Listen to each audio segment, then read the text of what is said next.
Well,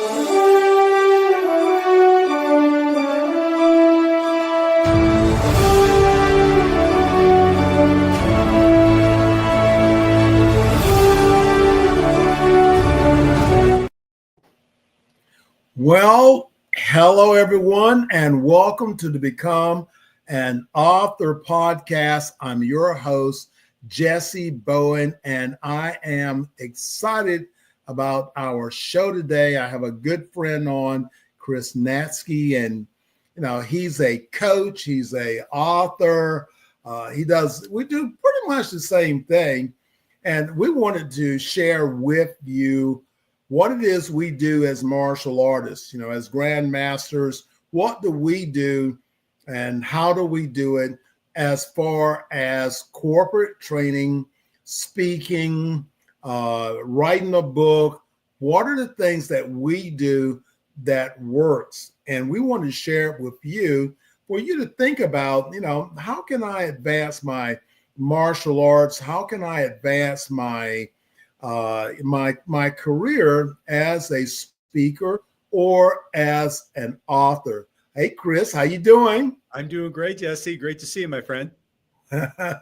Well, as always, we have fun, and we have so much to talk about when we get together, especially about the things we're doing in public speaking and corporate trainings, and our books and our online training courses.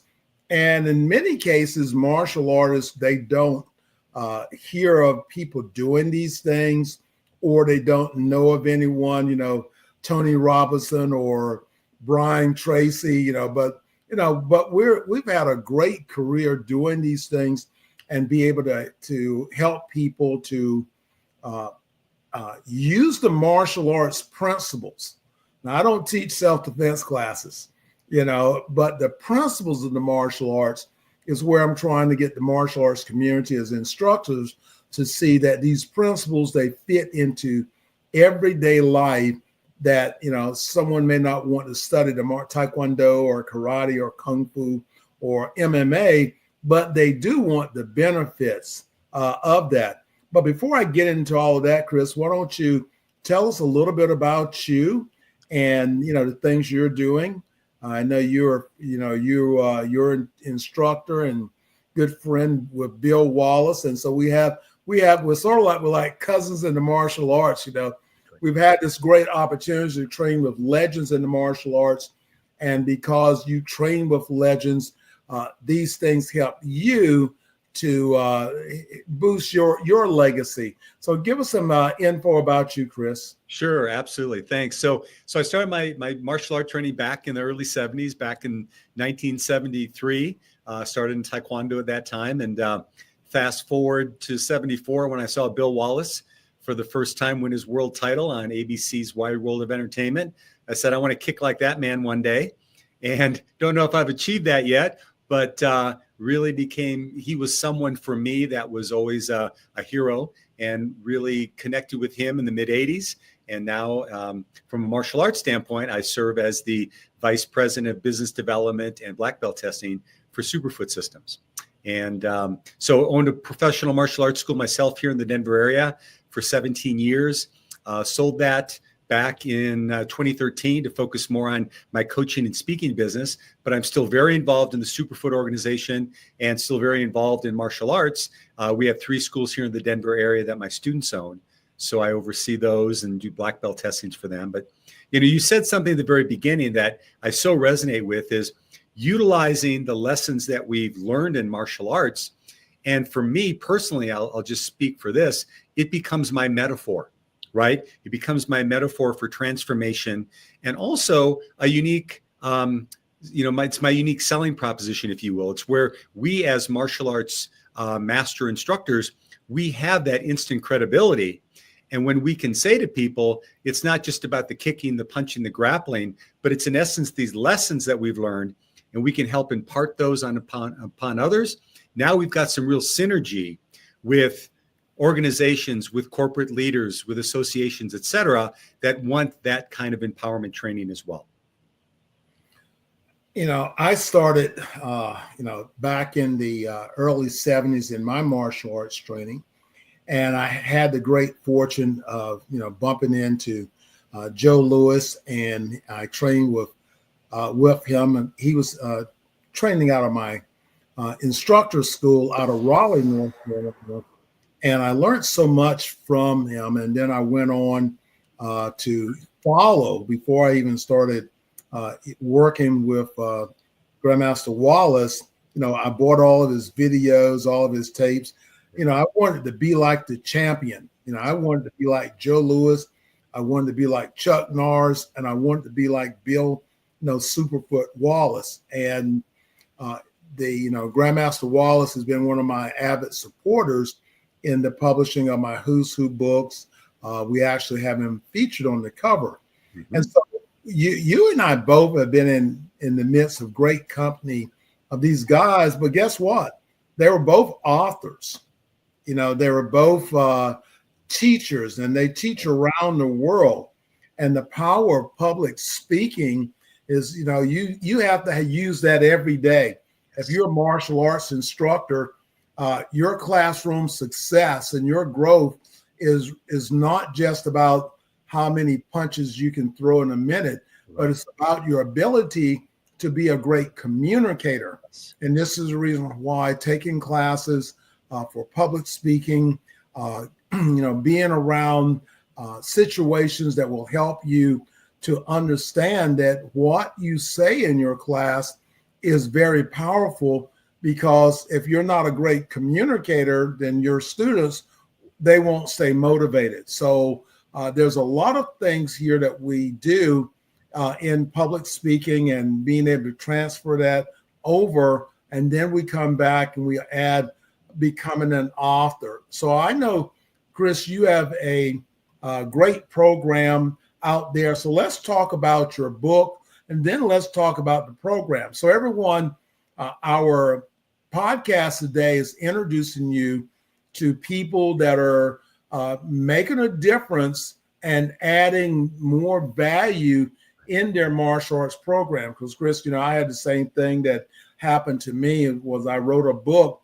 and it became so popular that it was outperforming my martial arts school. So, I decided to sell the martial arts school and stay focused in the publishing side and writing my books and doing those things for the place that I'm in my life right now, which was a really great decision. And we've helped hundreds of individuals to become authors, best-selling authors, and a lot of really great things. So let's talk about your book, and then let's talk about your training programs. Sure, absolutely. Well, thanks for asking. The one thing I was just going to mention before is, you talk about martial arts instructors. What other profession do you have where you have basically a captive audience every night, right? So, you have a captive audience of students every night, and whether it's children or whether it's teenagers or whether it's adults. And quite honestly, I realized as I started getting into speaking and going out to schools, that if I could keep the attention of a bunch of second graders, adults were no problem, right? So we have this training ground, if you will, as martial arts instructors. And for me, what ended up happening is I started getting into speaking, and I had a mentor here in the Denver area that was the founding president of the National Speakers Association of Colorado. And he kept asking me when I was going to write my book. And I would see him at monthly meetings.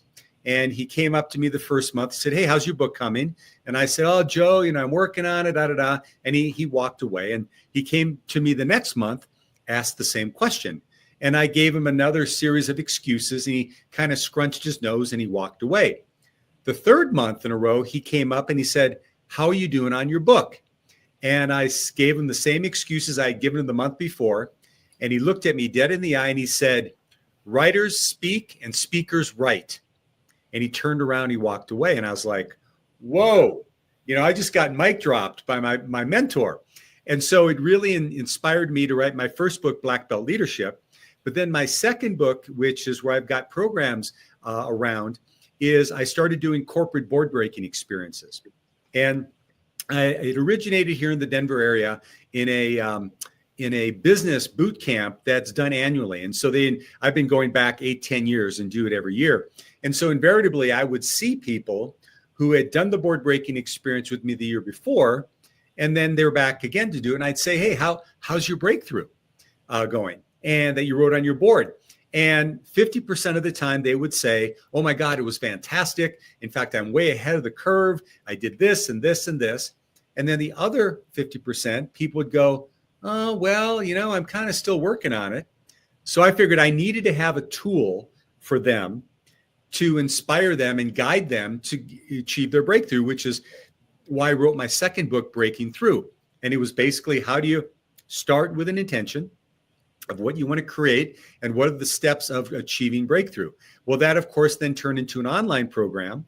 And now what I do, and I was just sharing with you before you came on and started the podcast, I have group coaching programs around that as well, where I use the book and the online program as the template for the group coaching program that goes over 6 weeks.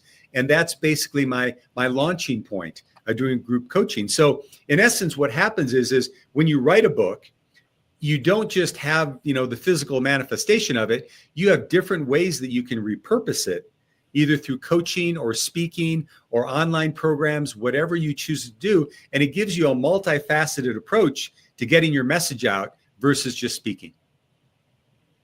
That's true. And, I started speaking for a world-renowned program called the Silva Method and Silva Life System. And that was a great experience. Not only I was a student of that program, and I was getting such great results from using their training program, I decided to become a teacher. Now we know that, you can go to the dojo or dojang and you can take classes, but when you begin to teach those classes, there's so much information that you don't know how you know. You don't know how you know it. And so that's really how I got started. But before then, I was very shy, wouldn't stand in front of a group. My first martial arts class, I walked off the floor when I was given a class to teach of brown belts, and I was a purple belt. And so I started teaching when I was a green belt. And I went to my instructor's office and I said, sir, I just can't do this. He looked at me and says, I was wondering how long it was going to take you to get in here. He says, here, take this, go home and read it. Come back tomorrow. And I go, yes, sir. And that wasn't too much better. But right. He didn't allow me to quit. He kept putting me out in front of people. He kept putting me out in front of opportunities. And so by the time I made black belt, I already had experience running my own classes outside of the school, doing all these other things. And, he would always evaluate us on class. If I would mispronounce a word at the end of the class, he would bring me in and he would correct me. And some people say, well, oh no, we wouldn't be doing that. But because I was a student and learning, I accepted that. And all those things helped me become better. And I know I did a program for Duke University. I was already on Duke University physical education staff. And they asked me to do a board breaking for a group of executives from American Express. And I went, okay. And then I did the training program. And because I was already a certified coach on leadership training and life, then so when I didn't just go break the board, I actually had a message. I do the exact same thing. Yep. Yeah. Absolutely. Yeah. I had a message and they really liked the message. So I've been coaching and doing training programs for about 14 years for Duke CE. And everyone, if you don't know what Duke CE is, it's Duke Corporate Coaching. It's a part of Duke University, their business school, but it's rated the #1 custom training program in the world. And having that opportunity to work with companies like Nike, like Raytheon, American Express, and My first out of the country business trip, I did a training program for Swiss Re, and I did the board breaking experience. I did a sword demonstration of cutting through, how to have your breakthrough, and I did all of that, and that was in Switzerland. And I'm going, oh yeah, having to fly first class. I never thought about first class, but I didn't realize what happened when they pulled the curtain. So, I only fly first class. I only fly first class, from that experience. Because why? Because I deserve to have the best. There you because go. I'm going to bring the best. I'm going to do that. But everyone, we're talking about, that experience, our experience of how we got started and what we discovered by doing these things. And now we're in the book business, and, Chris has an online program. I have an online program. So what's the name of your program, Chris? And I know you have a training class that's coming up, right? Yeah. So it's right on brand with the book. It's called the Breaking Through Coaching Program. And what we do in that is we, again, use the book as the inspiration that turned into the online program, which over the 6 weeks we use as our template. And then we meet as a group to do group coaching. And then I do individualized coaching, anywhere from 2 to 3 sessions with the people participating. They also have, I create alliances, or partnerships within the coaching program. So everybody gets a buddy that's going through it as well. And they come into the program identified already with one breakthrough they want to achieve in the next 6 weeks. And that's where they put their focused attention. And when we get together, I'm not only doing education with them, but then everybody is sharing where they're standing in terms of their breakthrough, and they're getting feedback from the group. They get to share their wins, obviously get to share their disappointments and their challenges, and they're getting feedback. And so the synergy that occurs, in facilitating in that way is sometimes just off the chain, because sometimes some of the best answers are coming from that other person in the group. And so, one of the things we get to learn as a martial arts speaker and a martial arts facilitator is how we can also, just like we do in martial arts, we draw out the strengths of our students, right? And the same thing when you're in that coaching world. I just think and for me, it's just absolutely fun, because I love to see people transform. I love to see people build relationships, because we all know the best martial arts schools have really strong communities, and you get to see that in a coaching world as well. And, the other thing that we get a chance to do, because it opens the doors for other things. And, I'm always asked, all the time, well, I'm thinking about writing a book, but I don't know what to write on. So what I do, so I've got over 30 books that I've written, and the last 15 of those books have been international bestsellers. I've got a book coming out I'm doing for Sifu Alan Goldberg. That's going to be coming out at the end of this month. And I've got a book that we released last week. I haven't really done anything on marketing it, because I'm not ready to push it. And so, with Sifu Goldberg, the book that he's created and we've partnered on is actually a biography book on his event. His event is the largest event in the world. 1,200 people show up for dinner. 6,000 people show up for the expo. So that's a pretty large event. And we've been able to create a book, a biography book, to support, to be able to support that. Then I have another book that we have out that's on Amazon now. It's also an Audible book and Kindle book. And this is a Christian entrepreneur book. And the title of it is Don't Procrastinate on God, the Wealth Kingdom Mindset. But I'm always asked, well, how do you do that? Well, where are you right now? What are you doing? Now, of course, today I have a book out for becoming an author for martial artists. So everything that I do, I have a book on. So someone says, how do you get 30 books? Because there's 30 things that I focused on. This new program that we've just released on procrastination was that last year I had some procrastination issues going on in my own life. So as I'm fixing these issues, I wrote a book about it. Right. And and that's the best way to make that connection with what you're doing is take your notes that you've done, now put them in a book. Yep. And so that's what I've done. So I've got 2 books I'm working on at once right now.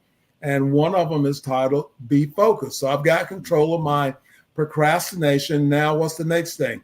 Yeah. Well, you have to be focused. That's the name of the book, is Be Focused. Then the second book that we're working on is called Focus Leadership. So you have these ideas, but if you don't use the creativity, then you lose a lot. And if you decide, if you have a good idea and you don't act on it, then you're losing a lot. Your idea could change the world, could make the world a better place, but if you don't use it and you procrastinate and don't take any action, then someone else will find it and they're going to execute it. And then you're going, well, they stole my idea. But see, you just didn't take the advantage on it. That's right. I tell folks all the time that, when God has a purpose and you don't take the advantage of it after it's been gifted to you, He's God. He just gives it to somebody else. Hey, it's so interesting you're saying it, because I literally, we're speaking here in the afternoon right now. I was interviewed this morning for another podcast, and I basically told that exact same story, is that if you've got an idea, you better move on it, because that idea's got to come through, and it's going to go through somebody else if it's not you. And, one of the things that I found is, in terms of writing, what I'm hearing you say, sir, is that you make it part of your regular routine. It's just part of your lifestyle. And I clearly don't have 30 books, but I do know that when I wrote my 2 books, and actually just published an ebook last month as well, what I did is I put together time in my schedule daily for writing. And I've always loved the story. There's a wonderful book that was really powerful for me. It's called The War of Art by Stephen Pressfield. And in it, he tells this story toward the end of the book about being at a cocktail party and someone approaching a very famous author and asking him, "Sir, you're such a prolific writer. I love your books. I've heard often that authors don't write, or writers don't write, unless they're inspired. Is that how you work?" And he pauses for a moment. He says, "Well, actually, you're right. I only write when I'm inspired. It just so happens I get inspired every day at 9 a.m. Right? So it wasn't the inspiration that drove the writing. It was the writing and the movement that drove the inspiration. Just like as martial artists, either as teachers or as students, there are times you don't want to go to class. There are times you don't want to teach the class, but you go there anyway and you get in the process. And pretty soon it's probably one of the best classes you've ever taught, or one of the best trainings you've ever had. So we're all supposed to be about discipline in the martial arts. So I would just say to people, if you're wondering, hey, should I be writing a book? The answer is most likely yes. And then how do you do it? It's like you make it part of your regular routine. You set your outline, you set a time. That's how I did it. There was just an hour every day. And in both instances, after, a couple, 3 months, I had a book written. It wasn't perfect. It went through editing, it went through revisions, but at least I had it down. And it was just the process, just like a black belt, a student getting a black belt. A black belt's a white belt that never quit. Or, an author is a writer that never quit. You just have to make it part of your regular routine, in my humble opinion. Well, and everyone, we're sharing some really deep things about what we do. And again, we both are very blessed to have advanced ourselves with skill sets to be in the 21st century. Now, we're not behind the wheel. In fact, we may be a little bit too far in front of the wheel. I guess that's why we're doing this podcast, so we can say, look, this is what we're doing. This is the results we're getting. Then you can take and add these things too, and it doesn't take away. Now, I'm a martial artist. I'm also a minister. I'm deeply involved in, and this part of my life is the spiritual part. Yeah. And, when I look at the greatest book that's ever been written, which is the Bible books, then, you look at the writers in there, and they were all inspired by God. Yeah. They didn't write. That word inspired. And that's what I do. I mean, I look at it, sometimes I believe I'm given problems just to solve them. You're in it, solve this problem. Now go write a book about it. Solve this problem, go write a book about it. And Christopher, you and I both, it's really all about giving back. Yeah, and helping bring someone up. I was, down in Florida, and I was watching the testing you guys were doing, and all the people that were there. It was really about not necessarily trying to fail them and push them to failure, but it was about lifting them up and making them better. And that's what we're trying to do in this podcast. We're trying to lift you up. We've got stuff going on, and I don't want to keep it to myself. I want to share it with someone, because I want to know whether or not I can duplicate myself and what I do into someone else. If I can now help you create a 6-figure revenue without having to really work, if I could tell my story and somebody would give me $10,000, $20,000, $30,000 for just writing a book about my story, and you can, you have those things. And this is what we try to do at Elite Publications, is to help you discover your story if you don't know what your story is. And so many people, they don't know what their story is. They're 60, 70 years old, and they don't even remember their story. And I had a coach of mine tell me a while ago, he said, Chris, you have to remember the things that you think are ordinary, other people think are extraordinary, right? And, you said something that it's really important. I'm a huge proponent of this. I think we as martial arts instructors, we are in the business of inspiration. And I want to create the distinction between inspiration and motivation. So this story illustrates it, at least it does for me. Years ago, I heard the story of Jack Canfield, who's the author of Chicken Soup for the Soul, right? And how many millions of copies of books they've sold.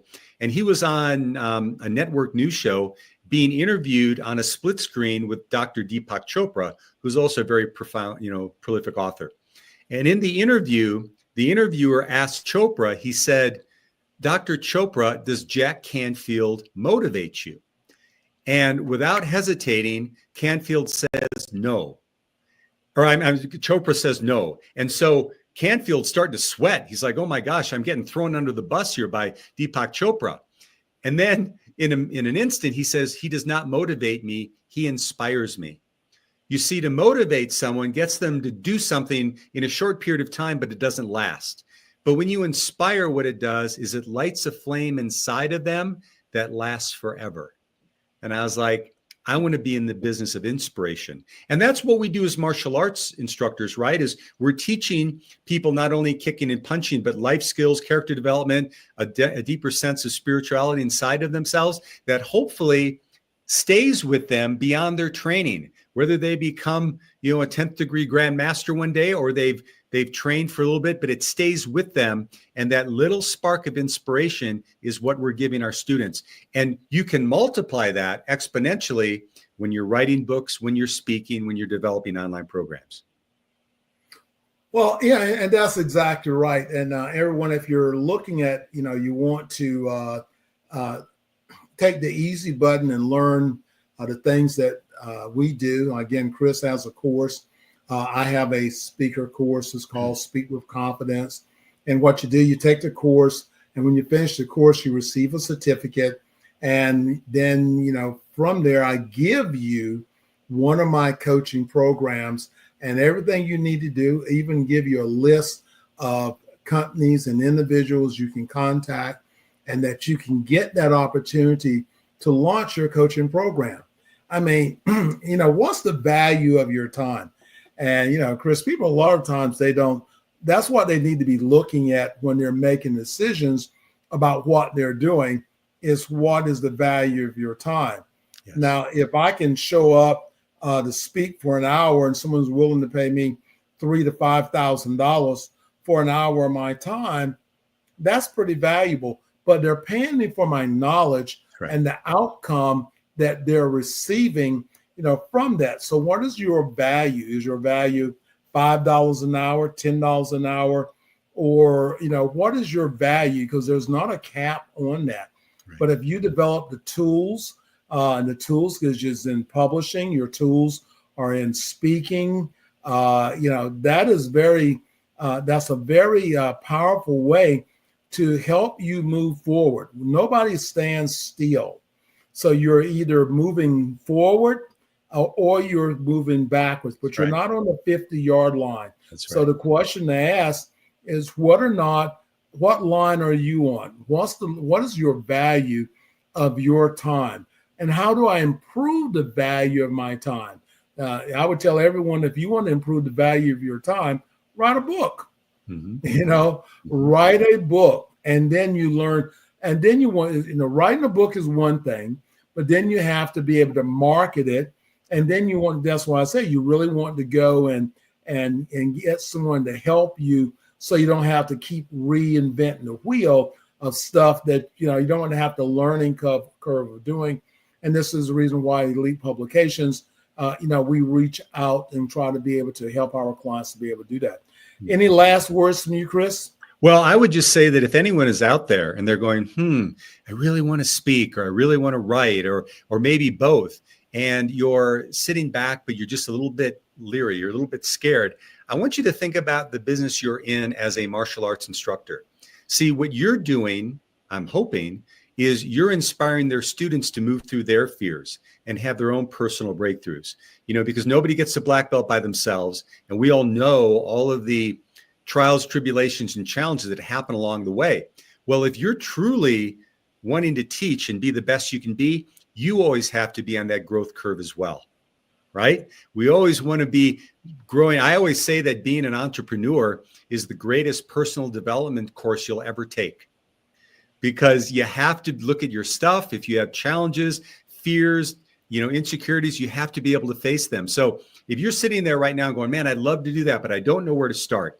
There's obviously resources here for you. Or I don't know if my message has value. I can guarantee you it does. And I want you to think about, how can you show up being the best leader you can, if anyone else, for your students, but obviously for yourself, but to step forward in that leadership role and share the wisdom and the knowledge that you have, so that you can continue to make your business and your impact on the world expand and grow. Take your message, if you will, out of the dojo and into the world. Well, that is great. And remember, everyone has a story. You just have to get it out.